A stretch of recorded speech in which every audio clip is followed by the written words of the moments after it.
tulur garanio.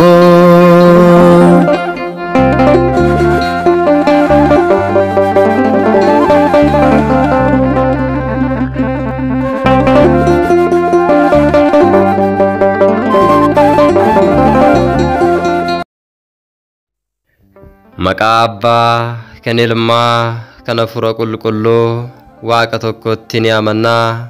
Ameen. Torbee gidiraa yookiin torbee dhukkubbii Gooftaa keenya Iyesuus Kiristoos.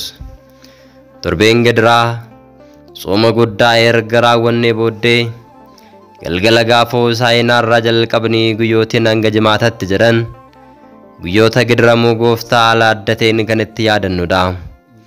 Kunis kan ibsu rakkina Gooftaa keenya qoricha keenya Iyesuus Kiristoos irra ga'e kan itti yaadannuu fi kan itti sagannudha.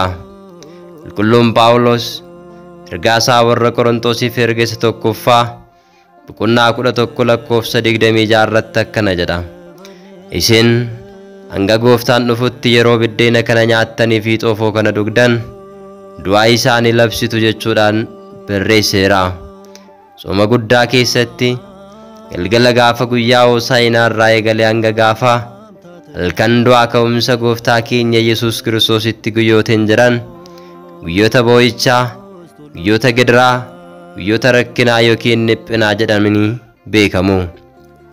Guyyaawwan kunis barnoonni barootiin gadadoo yookiin miidhamaa, gidiraa yookiin dhiphinaa kan itti yaadannudha.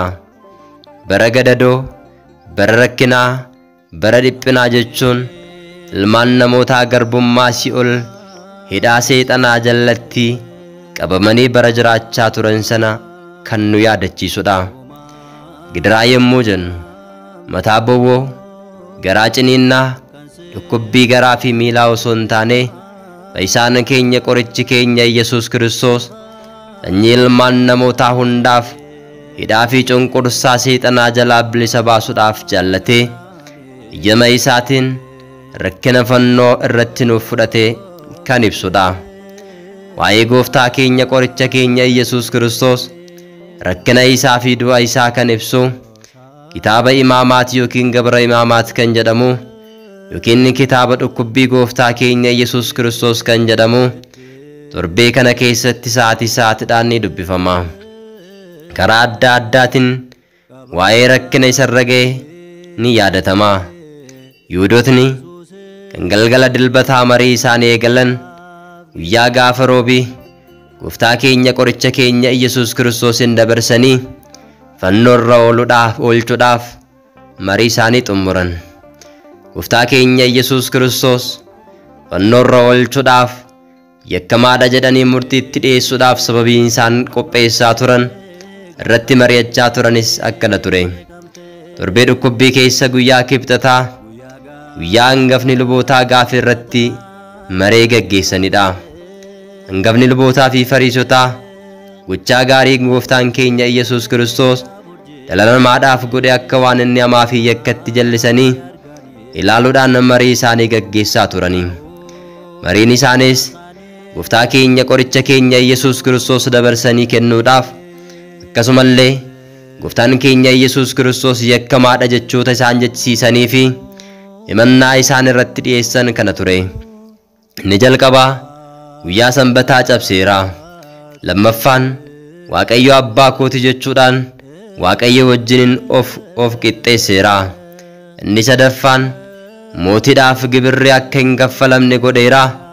Arfaffaan abbaa fi haadha isaa osoo beeknu samiirraan gadi bu'ee jedhee seera Musee osoo inni cabsu argineerra jedhanii dhugaa irratti baana jedhanii mari'atan. Mana Simoon isa dhukkubaan lamxiidhaan qabamee jirutti osoo inni laaqana nyaatuu fi cubbamoota fayyisuus argineerra jechuudhaan marii irratti mari'ataniin jecha kanaatiin Gooftaa keenya qoricha keenya Iyesuus Kiristoosin himatanii akka inni fannoorra ooluuf murteessanii. Gooftaan keenya qorichi keenya Iyesuus Kiristoosis fannoorra osoo hin ooliin dursa dhukkubbiiwwan 13 yookiin gidiraa 13 anaaf isiniif jecha jaallatee fedhii isaatiin fudhatee jira. Inni jalqaba mataa rukutamuudha.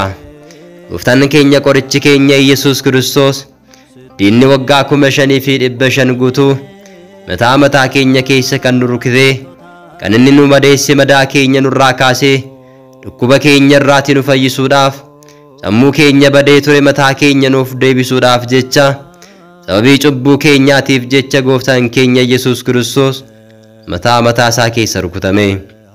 Lammaffaa irratti diinni waggaa 5,500 kan inni nu kabalaa ture kaballaa diinaa nurraa kaasuudhaaf jecha ergamoonni Waaqayyoo fuula isaa dhaabbachuu kan hin dandeenye qulqulluu qulqulluu qulqulluu jedhanii kan isa galateeffatan Gooftaan keenya Yesuus Kiristoos fuula keenya isa madaa'e fuula keenya cubbuudhaatiin guutame cubburraa bilisa nu baasee nu qulqulleessuudhaaf jecha fuula isaa qulqulluu sana keessa kabalame.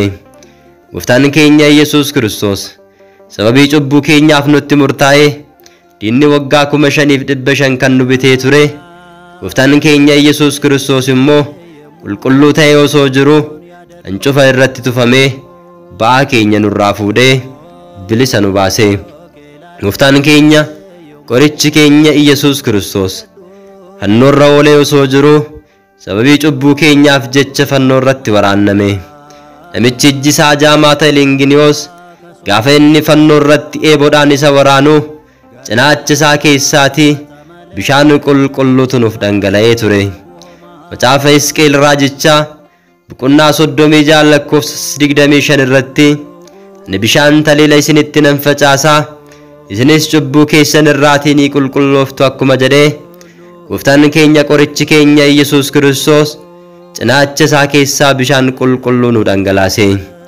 Ta'ees garuu Gooftaan keenya Yesuus Kiristoos naaf isiniin akka ittiin qulqulloofnuuf dhugnees dheebuu akka baanuuf jecha bishaan qulqulluu cinaacha isaa keessaa kan nu dhangalaase yoo ta'u dheebodheera gaafa jedhu garuu Yihuudoonni dhangaggaa obaasanii mi'aawaa nu obaasuudhaaf jecha dheebuu keenya irraa akka nuti dandamannuuf akka nuti bilisa baanuu fi dhiqannees akka ittiin qulqulloofnuuf bishaan taliila kan nuuf kenne Gooftaan keenya Yesuus Kiristoos sababii cubbuu keenyaatiif jecha dhangaggaa dhuge.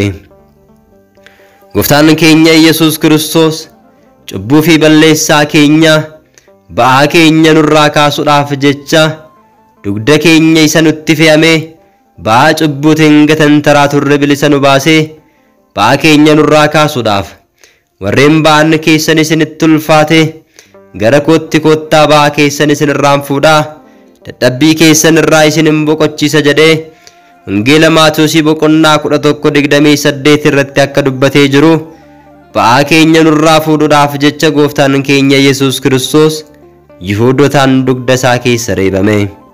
Gooftaan keenya Yesuus Kiristoos ba'aa keenyaaf cubbuu keenya nurraa kaasuudhaaf jecha qullaa taanee kan turre sababii cubbuu keenyaaf kennaan keenya nurraa fuudhamee qullaa kan taane Addaam fi Hewaanis sababii cubbuu isaaniitiif qullaa taanee Eden gannat keessaa kan ari'aman qullaa keenya nu dhoksuudhaaf jecha Gooftaan keenya qoricha keenya Yesuus Kiristoos qullaa isaa fannoo irra oolee uffataa fi kennaa dhageenyaa nutti uffise. Gooftaan keenya Yesuus Kiristoos bilisa nu baasuudhaaf jecha rakkina keenya ba'aa keenya nurraa fuudhuudhaaf jecha cinaacha isaa eeboodhaan nu waraaname. Waraansa diinni waggaa 5,500 guutuu nu waraanee ture ilkee sana nurraa ilkee sanas nu keessaa buqqise. Qulqulluun Phaawulos ergaa isaa warra Galaatiyaadhaaf erge boqonnaa 6 lakkoofsa 14 irratti ani fannoo Gooftaa koo Yesuus Kiristoosin malee waan biraatiin of jajuun narraa fagaatu jedhee akkuma dubbatee ture fannoon humni keenya fannoo isaati. Warri Yihuudootaa isa ganu nuti garuu itti amannaa warri itti amannus fannichaan ni fayyineerras jedhee akkuma dubbatee jiru Gooftaan keenya Yesuus Kiristoos fannoo irratti cinaacha isaa keessa eeboodhaan waraanname xalayyaa garbummaa keenyaa nurraa barbadeesse. Hidhaa Daabiloosiin waggaa 5,500 guutuu hidhamne dukkana Si'oolii keessatti mucaan namaa kan dararamaa ture hidhaa Daabiloos irraa nu hiikuudhaaf jecha Gooftaan keenya Yesuus Kiristoos harkaa fi miila isaa duubatti hedduudhaan reebicha guddaadhaan isa reebanii. Gooftaan keenya Yesuus Kiristoos waraansa keenya nu keessaa buqqisuu fi bilisa nu baasuudhaaf jecha mismaarota shananiitiin ni waraanname. Mismaaronni kunis Saadoor, Alaadoor, Daanaat, Adeeraa, Roodaas jedhamanii waamamu. Torbee gidiraa keessa wantoota hin eeyyamamne gabaabsinee yommuu ilaallu waldhungachuu, fannoo gooftaa dhungachuun, waldhungachuus ta'ee gateettiidhaan walitti bu'anii nagaa wal gaafachuun, walaammatanii nagaa wal gaafatanii waldhungachuun, Yihuudaan gooftaa keenya qoricha keenya Yesuus Kiristoos kan dabarsee kenne dhungoodhaan waan ta'eef iyyuu manni amantaa keenya akka hin barbaachisne ni barsiisti. Fannoonis hin dhungatamu. Sababiin isaas torban sun walii galtee yaraan kan itti waliif galame yookiin kan itti mari'atame malee torban jaalalaa yookiin torban gammachuu ta'ee mul'atee waan hin beekneef kana yaadachuudhaan nageenya akkasiis akka hin jirre agarsiisuudhaaf fannoon gooftaa keenya Yesuus Kiristoos immoo nageenya waan labsuuf fannoon gooftaa keenya Yesuus Kiristoos hin dhungatamu.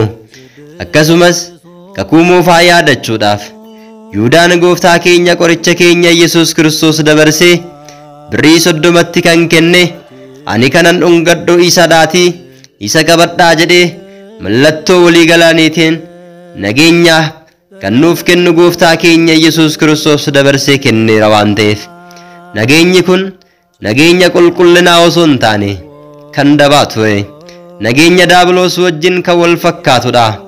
Akkuma daabiloos Hewaan nageenyi siif haa ta'u jedhee gowwoomse Yihuudaanis gooftaa keenya Yesuus Kiristoos nagaa dhiyeessuudhaan barsiisaa koo nagaa turtee jechuudhaan dhungatee qarshii 30 gooftaa keenya Yesuus Kiristoos harka Yihuudootaatti dabarsee laate. Nageenyi kun nageenya jaalalaa miti. Kadhannaa kamisaa irraa kan hafe sirni qiddaasee hin gaggeeffamu.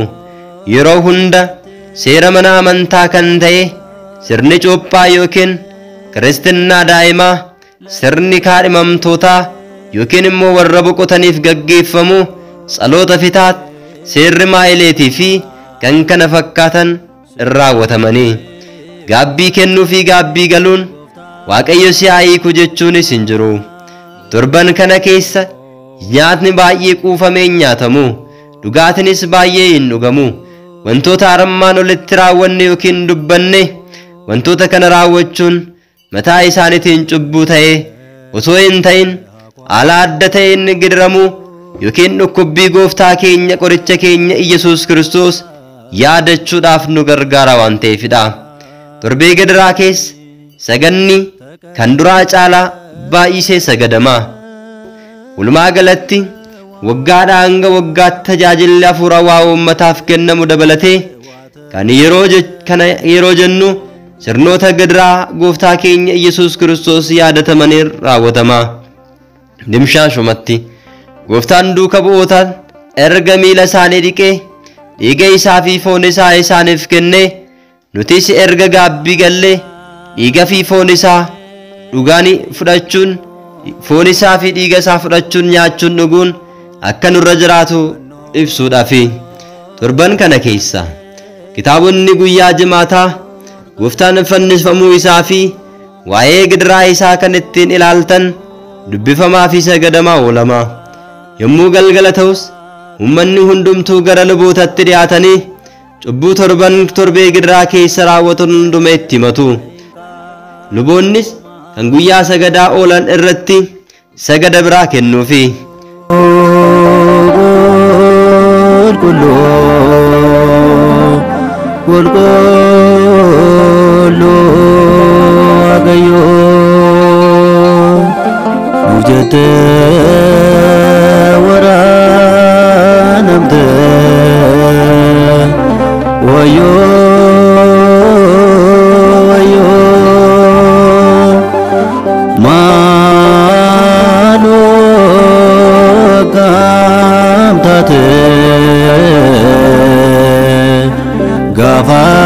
Gafas garikaranio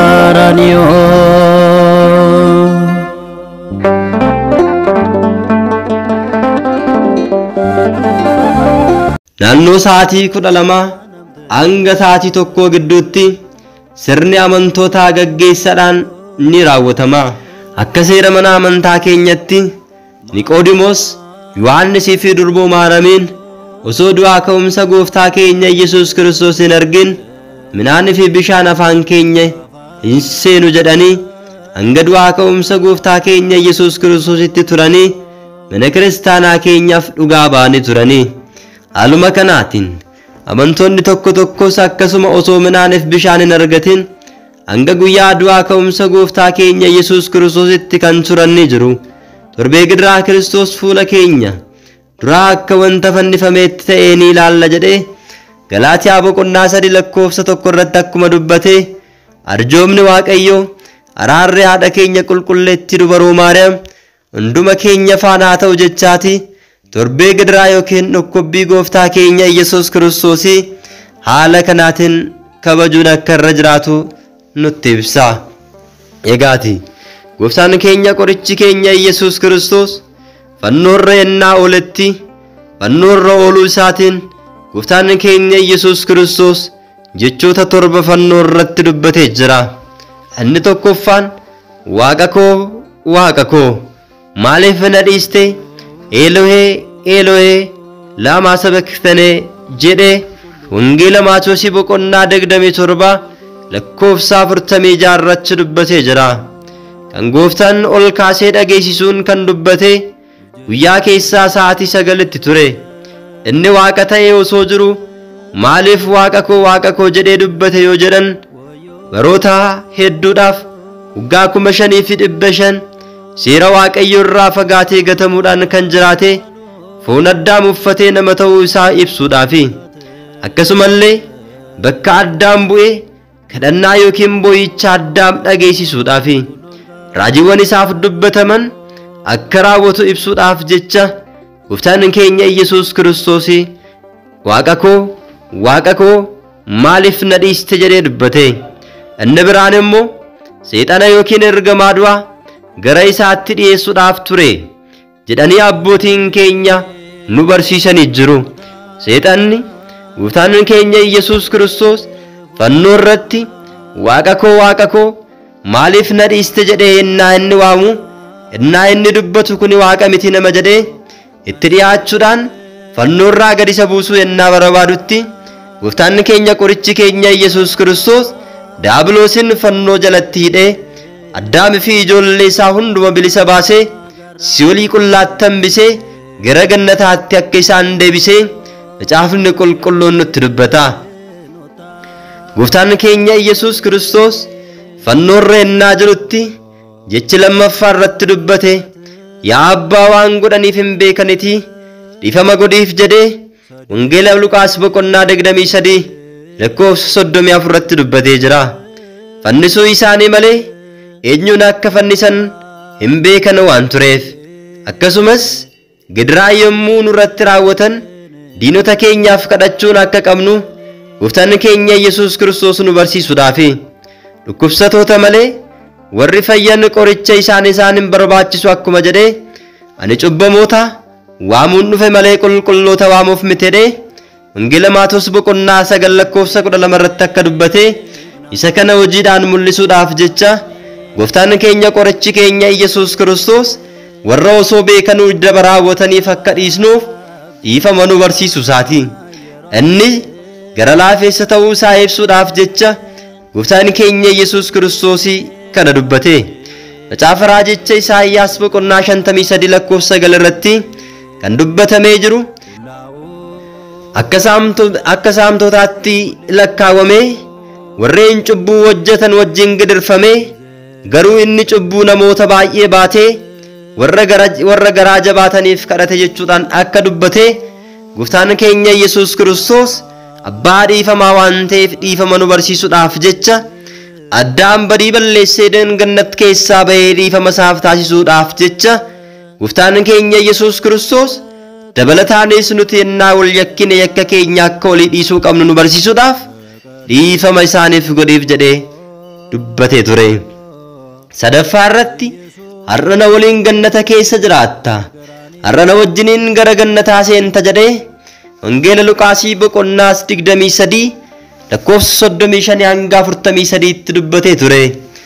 Yesuus Kiristoos isa fannifamee fi du'a moo'ee ka'ee inni dhugumatti Waaqayyo jechuudhaan waaqummaa isaatti amananii warri laphee qulqulluudhaan kadhatan hunduu mootummaa isaa dura dhabne yookiin immoo gannee sana deebisnee lammaffaa akka argannuuf akka itti gallu akka dhaallu yemmuu ibsudha. Dhugaa dubbatanii bakka namatti dhiite bulu akkuma jedhame mammaakamu. Kanaafuu yeroo sanatti jechuudhaaf Taawii Zeeman namtichi gara bitaa isaatti fannifamee jiru, yaa Gooftaa, dhuguma yoo Gooftaa taate ilma Waaqayyoos yoo taate ofii kees fannoo irraa buusi, nuunis fannoo irraatii nu buusi jedhee innaa inni dubbatuu fi innaa inni akkuma warra Yihuudootaatti irratti ceephaa turetti gara mirga isaatti kan fannifamee jiru Taawii Zeeman garuu ati Waaqayyoon hin sodaattu, akkamittiin jecha kana Waaqayyo irratti dubbatta? Nuti sababii cubbuu keenyaa fi yakka keenyaatiif jecha fannoo irratti fannifamnee jirra. Inni garuu qulqulluu, cubbuu kan hin qabne abbaa bara baraa Waaqayyoodha waan ta'eef jecha kana dubbachuun siif hin ta'u jedhee namicha gara bitaa isaatti fannifamee jiru Taawii Zeeman sirriitti irratti sagalee isaa ol kaasee dubbateen booddee, yaa Gooftaa koo, ani cubbamaa waanan ta'eef akka cubbuu koo osoo hin taane yemmuu dhufaatii keetti mootummaa keetti na yaadadhu jedhee gaabbiidhaan gadi of qabummaadhaan Gooftaa keenya Yesuus Kiristoosin kadhatee waan jiruuf, Gooftaan keenya Yesuus Kiristoosis dhuguman siin jedha har'a na wajjin gannata seenta jedhee Gooftaan keenya Yesuus Kiristoos waadaa galeefira. Arfaffaarratti yaa Abbaa, lubbuu koo harka keetti imaanaa sitti kennadheera jedhee Wangeela Luqaasii boqonnaa 23 lakkoofsa 46 irratti dubbate. Jecha kana kan dubbateef foon dubbachuu isaa ibsuu fi lubbuuwwan gitaa bittaa garummaa seexanaa jala turan bilisa bahuun gara bakka bilisummaa taate gara mootummaa Waaqayyoo akka isaan galanii fi akka galan jechuudhaaf malee inni matumaa isaatiin Waaqa waaqotaatidha. Galaatiyaa boqonnaa 5 lakkoofsa 1. Kunis kan ibsu nutis gara Waaqayyootti yemmuu deemnu lubbuu koo harka keetti laadhee akka nuti jechuu qabnuu fi lubbuun keenya harka Waaqayyoo keessa akka jirtu nu barsiisuudhaaf jecha Gooftaan lubbuu koo harka keetti laadheera jedhee jecha kana dubbateera. Shanaffaarratti kunoo mucaa kee, kunoo haadha kee jedhee Wangeela Yohaannis boqonnaa 19 lakkoofsa 26 hanga 27 tti dubbata. Jecha kana kan dubbateef haadha isaa fi jaallatamaa isaa kan ta'e bartuusaa qulqulluu Yohaannis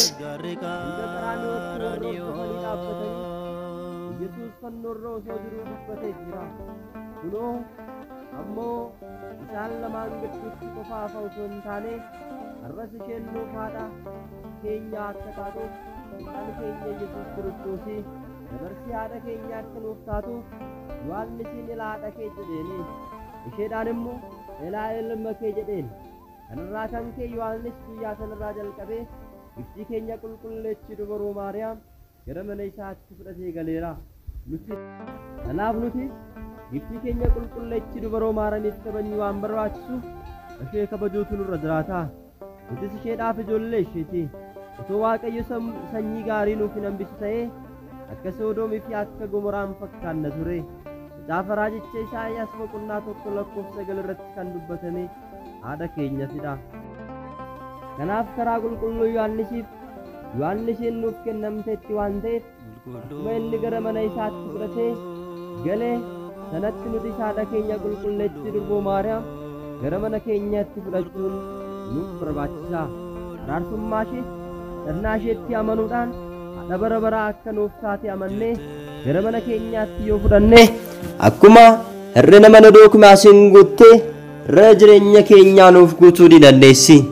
Ja'affaarratti Gooftaan keenya Yesuus Kiristoos saba Israa'eliin kattaa keessaa bishaan burqisiisee kan isaan baasee fannoorra innaa olee jirutti dheebodha jedhee dubbatee ture. Kitaaba irratti nyaata kootti dhangaggaa'ama kan akkuma jedhee faarfannaa Daawit 21:15 68:21 irratti akkuma dubbatame jechi raawwii kun yookiin immoo raajjamee ture kun akka raawwatamuuf jecha Gooftaan keenya Yesuus Kiristoos Wangeela Yohaannis boqonnaa 19:28 irratti dubbate.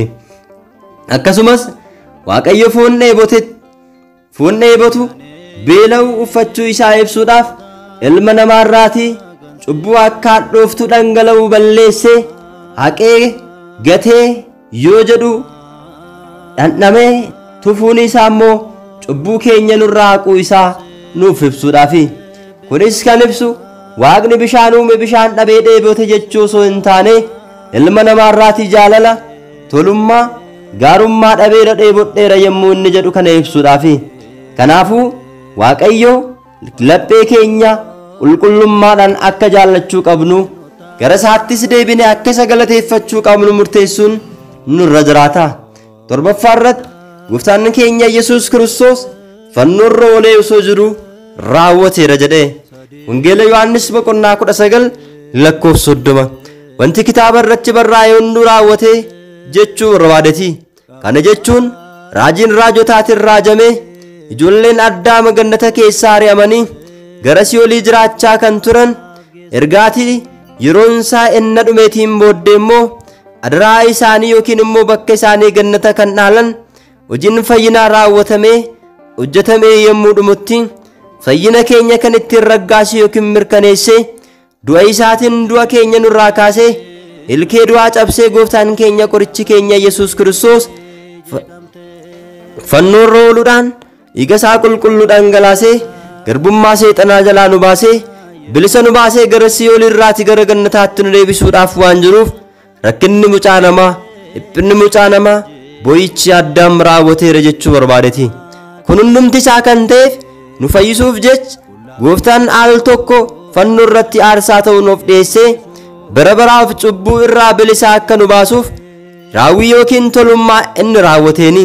Nutoo Waaqaan kana nu jaallatee ammam jaallannaa ammam abboomamnee jiraanna filaata. Sababiin isaas dhugumaan isiniin jedhaatii namni abboommii koo eegu namni na jaallatu yoo jiraate seera koo haa eegu jedhee Wangeela Yohaannis boqonnaa 15:14 irratti dubbatee waan jiruuf jaalala guddaatiin samii irraatii bu'ee Gooftaan keenya Yesuus Kiristoos gidiraa kana hunduma nuuf fudhatee waan jiruuf laphee qulqulluutti Waaqayyotti amannee jaallachuun barbaachisaadha. Kabajamtootaaf jaallatamtoota hordoftoota gola faarfannaa qophii keenya guyyaa irraa qabannee dhiyaanne asumarratti xumurra. Qophii biraatiin hanga walitti deebinutti nagaan tura. Waaqni uumaa keenya Waaqni waaqotaa hunduma keessan faana haa ta'u.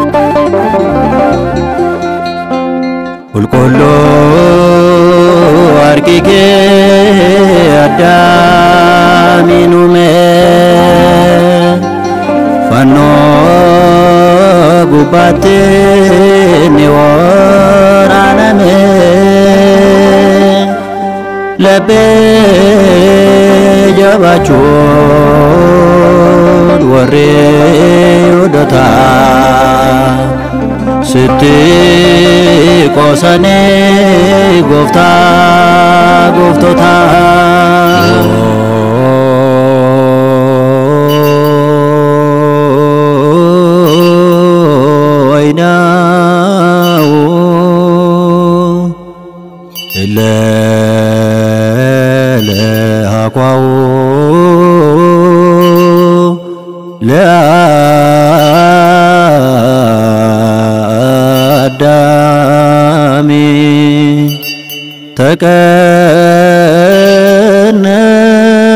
ተቀነዋ በቅኔዋ ተመስቀል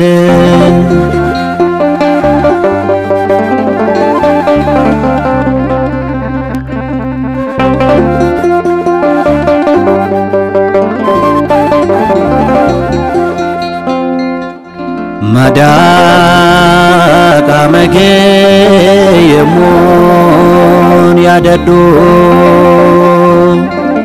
ፈኖ ኬላለ የሙን ቀደዱ ጀቾ ማነባ አባ ከሶማ galata maleinka buhoma kullu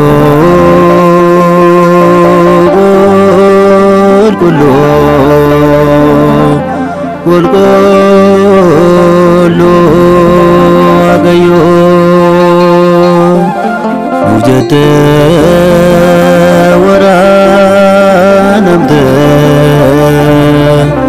ወዮ ወዮ ማኖ ካምታት